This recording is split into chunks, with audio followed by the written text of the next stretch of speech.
उद्धव ठाकरेंच्या नेतृत्वावरती जे राष्ट्रीय पातळीवर किंवा महाराष्ट्रातले जे मोठे नेते आहेत ते त्यांच्या नेतृत्वावर सध्या टीका करताय.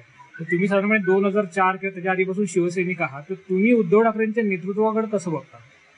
ऍक्च्युली बाळासाहेबांच्या नंतर सर्व शिवसैनिकांची मदत उद्धवजी ठाकरे यांच्यावर आहे. त्यांनी गेल्या 10 वर्षामध्ये किंबहुना बाळासाहेब गेल्यानंतर समर्थपणे सगळ्यांना विश्वासात घेऊन शिवसैनिकांना प्रोत्साहन देण्याचं काम केलेलं आहे. माझ्यासारखा कार्यकर्ता मला खूप म्हणजे जेव्हा जेव्हा गरज वाटेल, जेव्हा जेव्हा मला असं नैराश्याचं वातावरण किंवा काही अडचणी निर्माण झाल्या त्यावेळेला त्यांचं सहकार्य, त्यांचं प्रोत्साहन मला नक्कीच उपयोगाचं ठरलं आहे.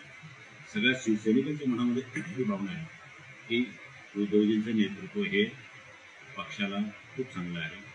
मीडिया किंवा बाकी लोकांना वाटत असेल, परंतु अजूनही त्यांच्यासारखं नेतृत्व पक्षाला खूप चांगलं आणि फलदायी असं मला वाटतं. एक प्रश्न असा आहे की 2014च्या इलेक्शन नंतर तुम्ही निवडून आला, तर पुढच्या 5 वर्षात तुमच्या या मतदारसंघासाठी 4 प्राधान्याने करण्यासारख्या गोष्टी कुठल्या असतील?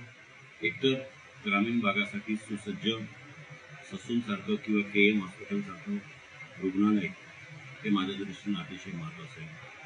बेरोजगार युवकांना, स्थानिक युवकांना MIDC म्हणजे माझ्या परिसरामध्ये असलेली MIDC भारतात सगळ्यात जास्त औद्योगिकरण आणि फॅक्टरी आहे, तर ते माझ्या दृष्टीनं अतिशय महत्त्वाचं राहणार आहे. पुणे नाशिक रेल्वे हे लवकरात लवकर पूर्ण करून घेणं आणि आदिवासी भागासाठी शिक्षण आणि आरोग्याच्या सेवा या चौथी प्राधान्यता